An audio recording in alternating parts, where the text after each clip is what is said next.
కంటికి రెప్పలా ప్రయాణికులను సురక్షిత ప్రాంతాలకు చేరవేస్తున్నటువంటి అద్దె బస్సు డ్రైవర్లకు ఒక శాపంగా మారిందని చెప్పుకోవచ్చు. ఎందుకంటే వారికి ఇచ్చేటువంటి జీతాలు చాలీచాలనగా ఉన్నాయి.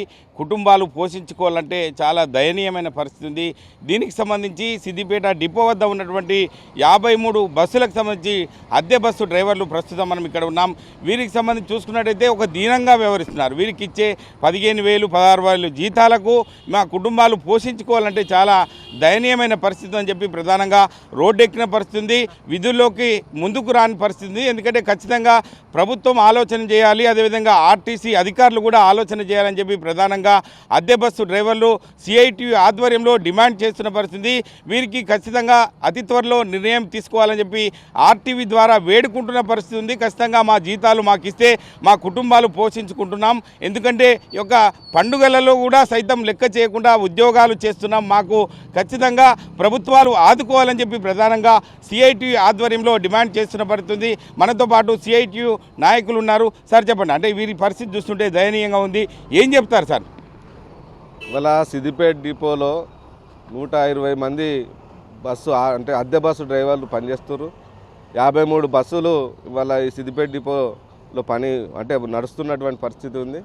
ఇవాళ అనేక బస్సులు ఇవాళ అంటే కార్పొరేషన్ బస్సులు తగ్గుతూ ఉన్నాయి, ప్రైవేట్ బస్సులు పెరుగుతూ ఉన్నాయి. ఇవాళ ప్రయాణికుల్ని ఎక్కడికక్కడ సురక్షితంగా వాళ్ళ గమ్యస్థానాలకు చేర్చడంలో ఈ డ్రైవర్లు పనిచేస్తున్నటువంటి పరిస్థితి ఉంది, ప్రధాన పాత్ర పోషిస్తున్నారు. కానీ వీళ్ళ జీవితాలు చూసినట్టే దుర్భరంగా ఉన్నటువంటి పరిస్థితి ఉంది. వీళ్ళ జీతాలు మాత్రం 15,000, 16,000 అంటే కనీసం రోజుకు 500 రూపాయలు కూడా పొందలేనటువంటి పరిస్థితి ఉంది. అందుకని వాళ్ళ కుటుంబాలు గడవాలంటే కనీస వేతనాలు ఇవ్వాల్సిన అవసరం ఉంది. కనీస వేతనాల జీవో 25 ప్రకారం 27,610 రూపాయలు ఇవాళ వాళ్ళకి ఇవ్వాలి. కానీ 27,610 ఎక్కడ, ఇవాళ 15,000, 16,000 ఎక్కడ? అంటే ఢిల్లీకి ఆస్మాన్ పరకున్నది. ఇవాళ మరీ కొంచెం అటు ఇటు ఉంటేనేమో వాళ్ళు ఏదన్నా బతకడానికి ఉంటుంటే, ఇవాళ అది కూడా గవర్నమెంట్ ఇచ్చిన జీవో కూడా ఈ కార్పొరేషన్లో అమలు చేయకుండా మరి కార్పొరేషన్ అధికారులు కూడా యజమానులకు వత్తాసు పలుకుతున్నటువంటి పరిస్థితి ఉంది. ఇవాళ వాళ్ళు 2 సంవత్సరాల అగ్రిమెంట్ పీరియడ్ అయిపోయి 50 రోజులు అవుతా ఉంది. ఇప్పటికే యజమానులకు నోటీస్ ఇచ్చినాం, ఆర్టీసీ డిపో మేనేజర్కి ఇచ్చినాం, ఏసీఎల్ గారికి ఇచ్చినాం. ఇవన్నీ ఇచ్చినా కానీ ఎక్కడ పరిష్కారానికి ముందుకు రాలేదు. అందుకనే నిన్న నుంచి డ్రైవర్లందరూ కూడా వాళ్ళ విధులను బహిష్కరించి ఇవాళ సమ్మె చేస్తున్నటువంటి పరిస్థితి ఉంది. ఇవాళ వాళ్ళు అడిగేది కనీస వేతనము ఇవ్వాల్సిన బాధ్యత ఈ కార్పొరేషన్ మీద ఉన్నది. కార్పొరేషను ప్రిన్సిపల్ ఎంప్లాయర్ అవుతాడు, కానీ అద్దె బస్ డ్రైవర్లకు అనుకూలంగా మాట్లాడడం అనేది సిగ్గుచేటు. ఇవాళ ప్రభుత్వం ఇచ్చిన జీవోని కార్పొరేషన్లో అమలు చేయకుంటే ఇక ఎక్కడ అమలు అవుతుంది, ప్రైవేట్లో ఎక్కడ అమలు అవుతుంది? అందుకని వాళ్ళందరూ కూడా అడిగేది న్యాయమైనటువంటి కోరిక, వాళ్ళకి 27,610 రూపాయలు ఇవ్వాల్సిందని చెప్పి డిమాండ్ చేస్తున్నాం. అంటే ఇప్పుడు దసరా బతుకమ్మ పండుగ సందర్భంగా ప్రయాణికులను చేరువేసే పని ఉంటుంది కాబట్టి ఈ సమయంలో ఇటువంటి నిర్ణయం ఎందుకు తీసుకున్నారు, ఎందుకు చేస్తున్నారు ఇట్లా? పండుగ సందర్భంగానే మేము సమ్మె చేయాలని చెప్పేసి అనుకోలేదు.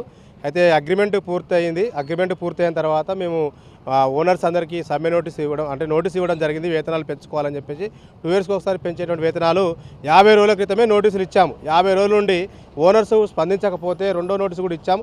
రెండో నోటీస్ ఇచ్చిన తర్వాత 15 రోజులకి 21వ తేదీ నుండి సమ్మె చేయాలని చెప్పేసి అనుకున్నాం. అయినా కూడా అమావాస్య తొలి బతుకమ్మ పండుగ స్టార్ట్ అవుతుందని చెప్పేసి 21 నాడు వదిలిపెట్టి 22 నుండి నిన్నటి నుండి మేము సమ్మెలోకి రావడం జరిగింది. అద్దె బస్సు డ్రైవర్లు ప్రధానంగా మేము ఓనర్స్కి సమయం ఇచ్చినా కూడా ఎటువంటి చర్చలు జరపనందునే ఈరోజు సమ్మె వచ్చాం. కాబట్టి ప్రయాణికులకి ఇబ్బంది కలిగించాలనేటువంటి మా ఉద్దేశం కాదు. మా జీవితాలు కూడా బాగుపరచుకోవాలి కాబట్టి మా వేతనాలు పెరిగితేనే రోజువారీ అవసరాలు తీరాలంటే ఈరోజు బతకాలంటే ఈరోజు వేతనాలు పెరగాలి. అందుకని వేతనాలు పెంచేదానికోసం ఈరోజు సమ్మె అనేటువంటి జరుగుతుంది. ఎవరిని ఈరోజు ఇబ్బంది పెట్టాలనేటువంటి సమ్మె కాదు.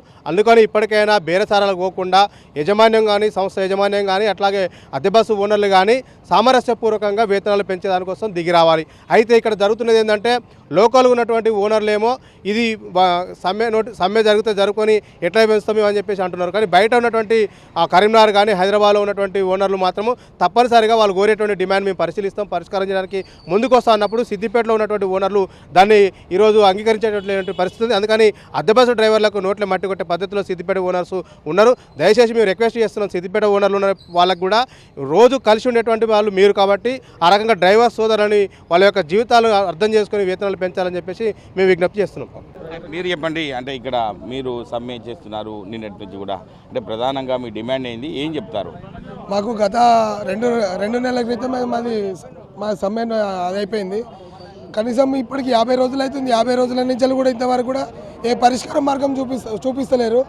ఇంతవరకు కూడా మాకు దయనీయ పరిస్థితిలో లేదు. కానీ మా పిల్లలను చదువుకొని కూడా మాకు ఇబ్బంది అవుతుంది. మాకు జీతభత్యాలు పెరగాలని మా డిమాండ్. మా కనీస వేతనం కూడా ఇవ్వాలి, మా జియో ప్రకారం కూడా కట్టియాలని మా యొక్క డిమాండ్. కానీ మాకు సిద్దిపేట ఓనర్లు మాత్రమే కలవనిస్తలేరు. బయటి ఓనర్లు మాత్రం సానుకూలంగా స్పందిస్తున్నారు. మాకు అనుకూలంగా ఉంది, కానీ సిద్దిపేట వాళ్ళే ఇబ్బంది చేస్తారు సార్. ఖచ్చితంగా జీతాలు ఖచ్చితంగా పెరగాలని మా యొక్క కోరిక, మా యొక్క డిమాండ్. పరిస్థితి అంటే స్థానికంగా ఉన్నటువంటి అద్దె బస్సు డ్రైవర్లకు జీతాలు ఇవ్వాలి ఖచ్చితంగా అని చెప్పి ప్రధానంగా డిమాండ్ చేస్తున్నారు. వీక్ ఇచ్చేటువంటి 15-16 వేలు కాదు, ఖచ్చితంగా మా కుటుంబాలు పోషించుకోవాలంటే మాకు జీతాలు పెంచాలి, కనీస అవసరాలకు కూడా ఉపయోగపడే విధంగా ఒక అద్దె బస్సు ముందుకొచ్చి ఖచ్చితంగా మాకు న్యాయం చేయాలని చెప్పి ప్రధానంగా సిఐటియు ఆధ్వర్యంలో డిమాండ్ చేస్తున్న పరిస్థితి ఉంది.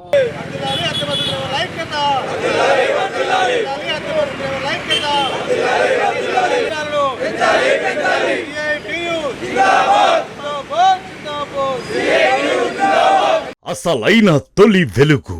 ఫాలో వాట్సాప్ @తొలి వెలుగు official.